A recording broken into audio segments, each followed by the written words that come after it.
I'm Matt, a journalist working at a publishing company. I'm in my 16th year with the company, turning 38 this year. After graduating from college, I moved to the big city, chasing a dream in the publishing world.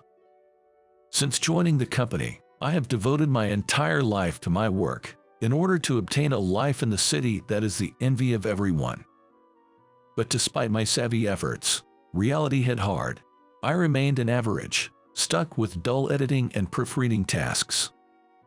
Life at work and at home lacked fulfillment, and I grew increasingly fed up with it every day. Matt, yes, one lunchtime, I got called in by my boss. It seems the sales of our travel magazine are dipping. The usual features won't keep the readers around. Spice up the content of the articles a bit, will you? Yes, sorry about that. Our company is a general publisher, dealing with a wide variety of magazines. I handle a travel magazine that covers tourist spots in each state, but this type of content often overlaps with what other companies publish, which is a drawback as it tends to become stale.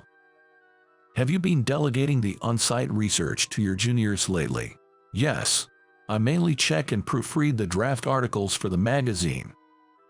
When I was new to the company, I used to visit the sites myself and travel around the country to do interviews, but by this age I had more junior staff and no longer had to take on the tedious task of interviewing people. In truth, visiting tourist spots in various places would yield the same results no matter who went. I did not want to do labor-intensive work. Isn't the reason you can't write engaging articles because you've been relying too much on your juniors for the research? My boss had seen right through my slacking off, and I ended up getting lectured about my work attitude. Indeed, the magazine's sales had been notably declining, often becoming a point of discussion in company meetings. If next month's sales don't improve, I'm considering transferring you to the General Affairs Department. What? No. The General Affairs Department was known in our publishing department as a catch-all for odd jobs and errands. There is a lot of work involved, and overtime is commonplace. It was obvious that it was a lot of troublesome work. If you don't like the sound of that, how about you do the on-site research yourself for a change? Me? Yes. Instead of leaving it all to the juniors, why don't you cover tourist spots that you'd personally recommend to our readers? Okay, I'll do it. When the boss orders, a regular employee like me has no right to refuse. The research for next month's article was already done, so any new article I write would only be published the month after next. Little did I know that the quality of the article would determine my fate. That evening, I returned to my one-bedroom apartment and collected the mail that had piled up in my mailbox.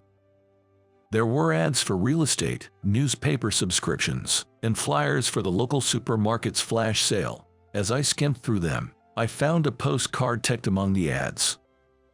What's this? On the back, it read, "Notice of Riversdale High School class reunion," with the date, time, and venue, along with a section to confirm attendance and the organizer's contact details. A high school reunion. I can't believe I'm getting an invite after all this time. It's been 16 years since I left for the city. I come from the middle of nowhere. From a village on a remote island, no less. Just getting to the mainland takes a 2-hour ferry ride. Life on that tiny, cramped island was peaceful in a way, but without any thrills. It felt unsatisfying.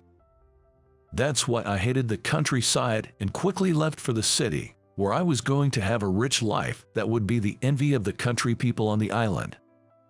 Back home, the usual paths were either moving to the city or staying on the island to work. Mostly, those were the only options. Many of my classmates did not leave their familiar rural villages. Some took over family businesses that had been running for generations, while others got married following village customs. In a way, it was a carefree country life, but as a young man I had ambitions. Going against my parents' and relatives' wishes, I left the island alone. Since then, I've felt somewhat reluctant to return, and it's been a long time since I've been back home. I wonder how everyone's doing. Looking at the postcards, I went back to my memories of 20 years ago for the first time in a long time. Among those hazy recollections, there's a page of my youth still sparkling brightly. Next to my family home was a cozy little inn called Halls, and the daughter there, Natalie, was both a childhood friend and classmate of mine. We were close enough to commute to school together whenever we could, and I always harbored a tender affection for her, but never mustered the courage to confess before graduation. After moving to the city, I found out through a call from a close friend that she had secretly liked me back. I regretted not knowing her feelings earlier. I was worried about my parents, but for some reason I was so concerned about Natalie and her family's guest house that I couldn't stand still, so I took a pen out of my commuter bag and circled the attendance column on the postcard. A month later, I was on the ferry back to the island, using an assigned reporting day from work. Although the main reason was to attend a reunion rather than for the assignment, I still took out my reporter's notebook to jot down details of the transportation, cost, and travel time from the city center to the island. Never thought my first assignment in a while would be my own hometown. It was an island where I lived for 20 years, but to me, it was a place without interest, and I struggled with the idea of featuring it in a magazine article. The reunion was being held at the inn next to my family home, Halls. That's precisely why I decided to attend the reunion while visiting home. There's no use reminiscing about my youth or meeting my first love now, but as the reunion approached, I couldn't help but feel a surge of excitement as I remembered those days. Walking from the harbor to the bus stop and boarding the hourly bus, my destination was just around the corner. Nothing's changed at all. In the city, the scenery changes within a year. It's common for buildings to be renovated to keep up with the latest trends. But this island is different. It's timeless no matter when you visit. The rural landscape, surrounded by nature, seems frozen in time. As the countryside scenery flowed past the bus window, I felt as though my own time was rewinding back to high school. While being rocked by the bus, I took out my notebook and began to scribble a brief introduction to the island. 15 minutes later, getting off the bus, I climbed the familiar uphill path I knew from my school days. Back then, I had the energy to sprint up such slopes, but now just a short walk made me sweat and my breath quicken. After that, I took a casual stroll around the village and made sure I arrived at Hall's place about 20 minutes before the reunion was set to start. Hall's, just like the surrounding scenery, hadn't changed a bit since back in the day, and even the statue that stood guard by the entrance like a gatekeeper for the past 20 years was still there. When it starts to get dim, the light of the lanterns hung at the front entrance would light up, and even that orange glow was just as I remembered. As I put my hand on the door, I could faintly hear laughter leaking from inside. It seemed some of the attendees had already started drinking. With a wry smile to myself, I figured it wasn't too surprising since most of my classmates had stayed on the island and probably couldn't wait to get started. "Welcome, could it be Natalie?" "Huh, that voice, Matt." When I opened the door and stepped into the entryway, there to greet me was Natalie, clad in the inn's uniform, with a bandana wrapped around her head. "You really came." I said I would, didn't I? "It's been a while. You look well." "Yeah, you too, Matt. I heard from the organizer, Jake, that you were coming, but I just couldn't believe it." Natalie, slightly blushing, scratched her cheek with her fingertip and smiled cheerfully. Her smile, with two dimples on his cheeks, is still the same. "Thanks so much for coming all this way. It's not like I need to be thanked or anything." As I was caught off guard by Natalie's candid expression, a man dressed in the same uniform as Natalie came walking down the hall towards us. "Good evening. You must be Matt. Nice to meet you. I'm Bob, Natalie's husband." Yeah. Nice to meet you, Matt." I was suddenly snapped back to reality when I saw Natalie's neighbor greeting me. Natalie is married. I'd heard through the grapevine that the eldest son of a farming family from the next village over had married with Natalie. I attended the reunion to see Natalie, but it was also to try and get past the regrets of an unrequited first love that I'd harbored since high school. Looks like everyone else is here except for you, Matt. It's a bit early, but shall we start the reunion? Natalie said with a smile, assuring me inside. I took off my shoes, stored them in the cubby, and followed her into the hall. Matt, you're late, man. Come on over here, quick. Jake, it's been a while, I said as I sat down next to Jake, who had signaled me over enthusiastically as soon as I entered the banquet hall. Jake was my closest friend since high school, and since moving to the city, the only people I'd kept in touch with were my parents and Jake. Are you doing well? You've really become a city slicker, huh? Wearing such an expensive-looking suit and all. Nah, it's nothing special. Jake had become a fisherman, taking over his family's business after graduating from high school. There were supposed to be 2 other people living in the city attending the reunion, but it seems they canceled last minute due to sudden engagements. I hear you've been slammed at work. Must be a hassle to head back to that tiny island. Moving to the big city has changed you, huh? Yeah, maybe. Sure, city life is flashy and fun, I'll give you that, but the island has its own charm. That's what I believe, anyway. As Jake chugged his beer and talked, I found myself at a loss for words. The other 2 felt much the same, I reckon. This time, it was just a chance to catch up with Natalie while I was home visiting. No denying it, going back to the rural island felt like a drag, that much was clear. Here you go, some more shrimp for you. Oh, I've been waiting for this. While Jake and I were deep in conversation, Natalie came over with a big smile, bringing some freshly prepared shrimp. The table was loaded with luxurious plates of seafood, and the high school friends chat got even more lively. Despite criticizing my hometown as a boring backwater, reminiscing with friends made me strangely buoyant, and before I knew it, I felt my frustrations clearing away. Around these old classmates, I could relax. No need to put on airs. So, how are you doing these days? Me. Yeah, you, Matt. You must be doing well for yourself, right? Tell us some stories about the city.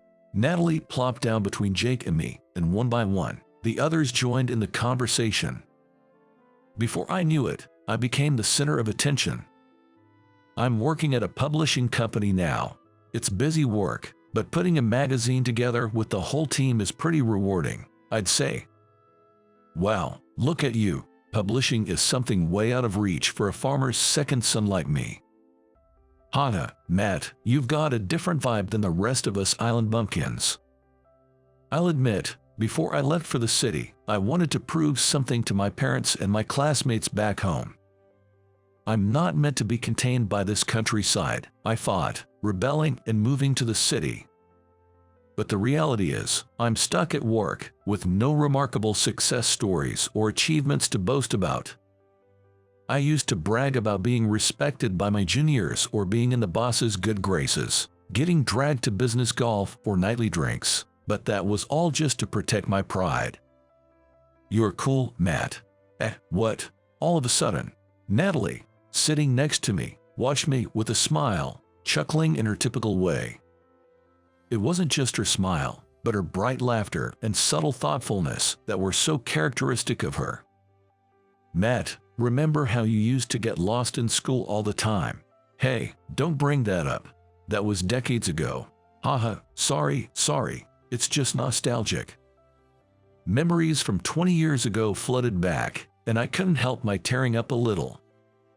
After 2 hours, the reunion came to a close, and we headed to the after-party at a bar. Good job, everyone. You too. Natalie, aren't you coming to the after-party? As classmates started to leave the venue, I noticed Natalie staying behind with her husband, Bob, at their family inn. When they finished cleaning up, I approached them. Hey, Matt, do you want to talk for a bit with me? I was a bit shaken, not expecting Natalie to ask me out. But once today's reunion and interview is over, I would not be returning to the island for a while. This might be the last chance to talk with Natalie.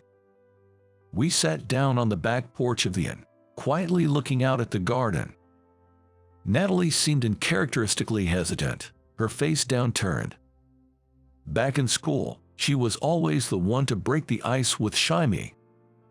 Tonight, it was my turn to lead the conversation with Natalie. "What's up? This isn't like you, Natalie." "Is that so? It's been 16 years since I last saw you. Maybe I'm just nervous." "Natalie, you were never the type to be intimidated by anyone. Talk like you used to, no holding back." "Yeah, you're right." Natalie lifted her face and turned to me before speaking. "Today, honestly, I was really happy. You came to the reunion. Come on, don't exaggerate." "No, I'm serious. Our family and might be closing down soon." "What?" It was a bolt from the blue. As I looked at Natalie with wide eyes, I could see her eyes were beginning to tear up. "The number of tourists has been declining over the years, and my parents are getting old. They're thinking of closing the inn. I love this job.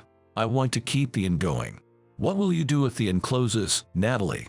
"I guess I'll live with my husband's family. I'll probably help out with the farm work." "I see." Watching Natalie clench her hands on her knees in frustration, I could feel just how much she loved the inn. In that moment, a passionate fire ignited within me that had been smoldering in the depths of my heart. "Don't give up, Natalie. You want to keep working, right?" "Yeah, but if guests don't come, we can't keep running the inn." "Don't worry. I'll write an article about it." I had never really wanted to write an article on my own accord before. I'd just been going with the flow, covering whatever was popular or trending at the time, and visiting tourist spots out of calculation. But now it was different. I wanted to share the charm of my humble, packed small hometown charms only I knew about with someone else. "Heh, that makes me happy. You're still you, Matt. You've always helped me out, even if you grumble about it. That's because you helped me first, Natalie. I'm grateful for that." "Yeah, I'm glad you've been my childhood friend." It felt refreshing to be able to express feelings I couldn't before I left the island 16 years later. The next day, I asked my classmates and parents about the charms of the island and visited the natural wonders we were proud of.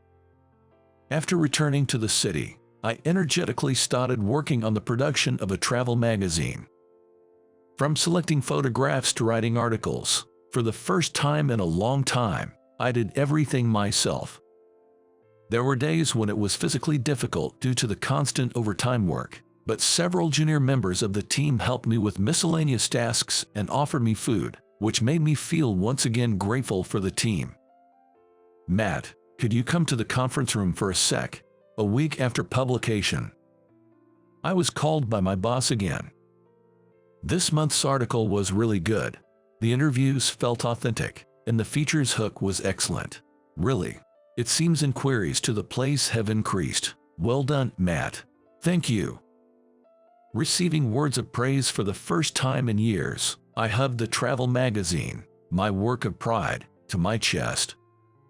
With the help of Natalie, Jake, my classmates, and my parents, I was able to write the article. I was able to savor the beauty of my hometown and the joy of my work anew. It was that rural island that changed me. And now, I want to visit Natalie's Inn again, not as a journalist, but as a dear friend.